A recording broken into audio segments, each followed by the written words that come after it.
Hey guys, Woods Farm here, Project 222, episode 18, December 1st. Just got the floors done today.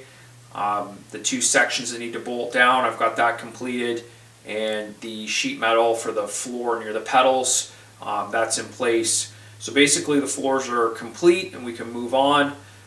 There are a couple little gaps and holes that I have to fill up and patch for it to be complete. So I'll probably work on that when I get a chance. I know in the last video I talked about working on the muffler and I didn't actually get to that. I went to Kenny U-Pole, I got a muffler. It ended up being a little too big for the space that I need. So I'm going to have to go back to the drawing board on that. The muffler part of the project's turned into a little bit of a headache, and I've actually decided I'm going to wait until the spring to revisit that part of the project. I'm just going to return the muffler I have. I kind of know the dimensions. I've got a better idea of where to go, so I think over the winter I'll try to scavenge up some more parts for that, but I'm going to wait. So what we're going to work on now is we're going to start moving on to the big part of the project. We're going to start working on some of the body panels. Definitely going to start with that middle panel section, and we're going to work our way probably forward first based on the materials that I have available, and then we're going to move towards the back section later. Okay, we've started putting the metal onto the frame, and these plit panels are just tack welded in place. I can go back when I'm by myself and do the majority of the welding, but while I have help today, I'm putting these panels up. So the lower plate is 1/8, and I ended up going ahead and using 1/4 inch on the top section here. It's a little thicker than you probably need, but I actually had two pieces of this that were dimensionally almost perfect, and it seemed like a pretty good place to use them. And I was also thinking, a lot of people are probably going to come up to this thing, and this panel here, they're going to definitely kind of knock it, and it'll be nice if it feels thicker. The lower panel here is completely covered, almost completely covered by a toolbox, and on the other side there's the spare tire mounted. So I think that's a spot where we can go with a little bit thinner material. Like I talked about, these connecting rods or supports here, right here, these are going to get cut out as we move along and put different panels up. So we took the support out from this one, and what ends up going to happen is we're going to do a nice solid bead along here. I've looked at some photos of the original, and it appears the top plate sort of overlaps it, and there's a weld kind of on the underside. Because of the thicknesses of the plate we're using, I don't think we can perfectly replicate that, but there's definitely a heavy bead of weld on that seam right there. Now this lower panel actually would have been one solid piece, I believe, all the way to the back. We've got a seam here, which is fine. I will weld that, and we will grind it flush and hide that weld so it looks like it's one solid panel. And here's one of the 4x8 sheets I've got. Well, the only one I have right now. This is 1/8, and it seems like a good material for that front nose section. So you can see this line here, that's the front windshield, I guess you'd call it, and right in this area is where there's a vision port. So we're going to cut that out and see if we can get this mounted today.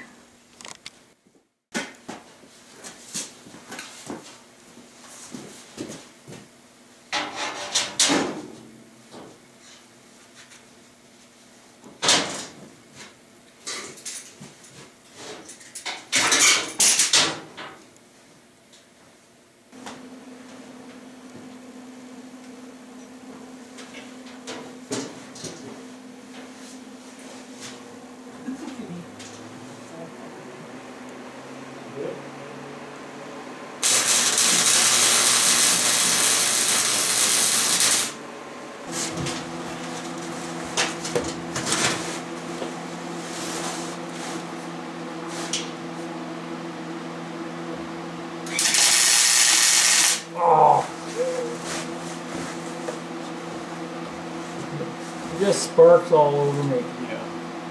Not a good spot.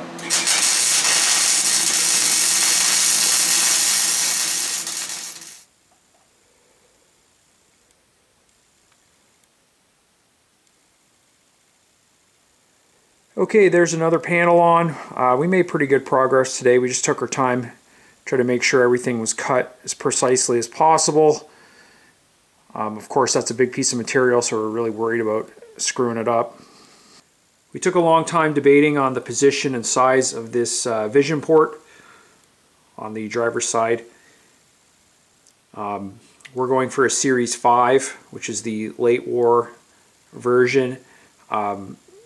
It had a specific configuration for the vision ports and also a simpler turret, which is one of the reasons why we're going with the later version.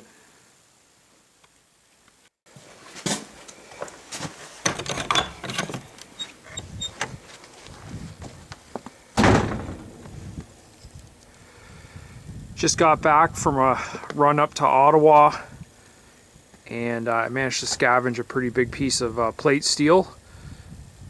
This is 6 feet by 7.5 feet, 1/4 inch, and I'm guessing it weighs around 450 pounds.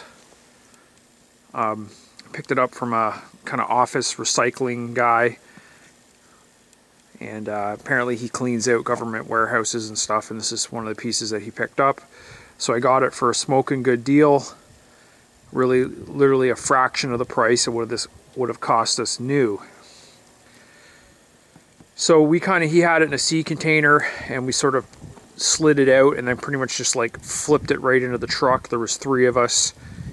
I'm home alone. I want to get it out of the truck.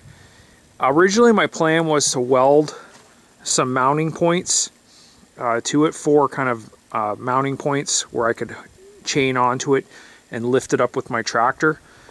I'm sure that would work, but then what I was going to do is I was just going to back the truck out and I was going to kind of set it down on some wooden blocks.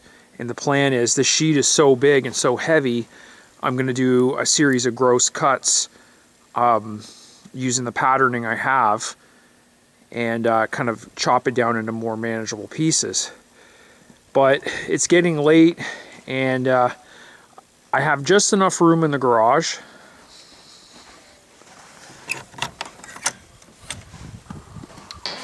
I pushed the Scout car as far back as I could, and I have about a 8x8 space here. So what I'm going to try to do is I'm going to back the truck in. I'm going to hook onto it with some straps, and I'm going to kind of just see if I can pull the truck forward and pull the plate out onto the ground.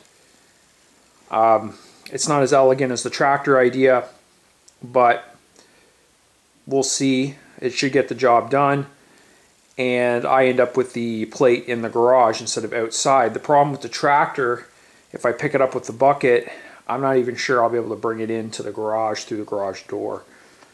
So I think this is quicker. I don't have to deal with all the chains and the rigging and welding mounting points, and I end up with the plate in the garage here. Now obviously it's not super convenient to be here, but I'm going to cut it up either tonight or tomorrow morning. Let's go. Move.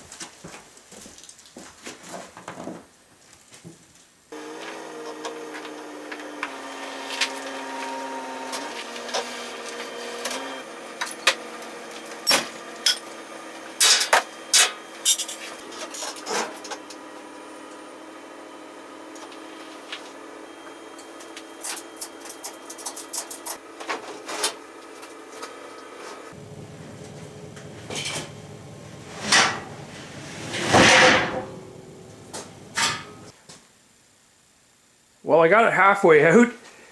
I could just pull forward, but what I'm really concerned about is my taillights getting smashed. Yeah, it's not on the tailgate.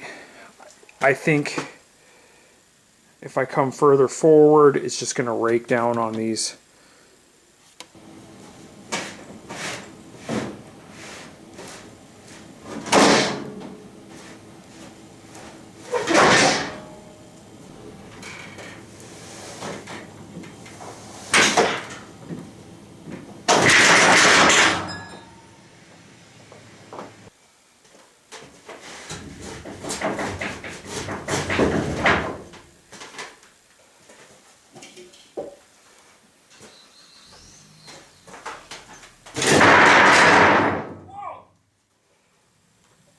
Okay, I won't lie, that was a bit sketchy, but it went pretty well. No crushed toes, no crushed fingers, didn't break anything on the truck, and I've got the plate in the garage. Like I said, worst case, I could have welded on some mounting points, hooked up some chains, and lifted it up with the tractor, but that was a lot of work, and this had the same effect. So I'm just going to clean it up, and I'll be able to lay out the gross pattern and do some cuts to get this down into more manageable pieces. That is one big piece of metal. Like I said, I got a really good deal on this. Saved us a lot of money, so worth the effort to go up and get it. So I'm going to lay out the patterning, and that'll be the next job. And we'll see just how far we get with this. Okay, so double checked everything and made sure the patterning was going to work. I sized the doors and the hatches, which was difficult because the dimensions on the car, as you're aware, aren't a perfect replica. There's different proportions. So the doors and the hatches, I had to adjust those to kind of work with the proportions of what we've got. It wasn't as simple as just going to the drawings and taking a scale measurement. I had to kind of adjust them in width and height to make everything look correct. So there was a little bit of figuring, but the good news is the patterning, I can get everything that I wanted on this plate. It ended up being a little bigger than they advertised, which was good. I think those extra 3 or 4 inches on the one side really helped. Okay, so I'm going to wrap this video up here. Spent the morning working on patterning and trying to get everything laid out just right. And luckily, I'm able to get everything I wanted to out of that plate. The 2 doors, 2 side panels, and the hatch covers, as well as the nose and the front hood. I did spend some time reproportioning things. As you're aware, our vehicle is not an exact copy. Some of the proportions have been altered for various reasons, so it wasn't as easy as just going to the book and measuring the sizes of the hatches and the doors. I had to spend some time adjusting the proportions and trying to get everything to look just right. But I've got the patterns. I laid them out on the steel, and it looks like everything's going to fit. So the next thing I got to do is cut this plate. What I'm going to do is I'm going to cut it into 3 large chunks, which will be a little bit more manageable, and I'm just going to store them because I've got some other things to work on in the meantime. If you want to see more of Project 222, definitely like and subscribe, and as always, thanks for watching.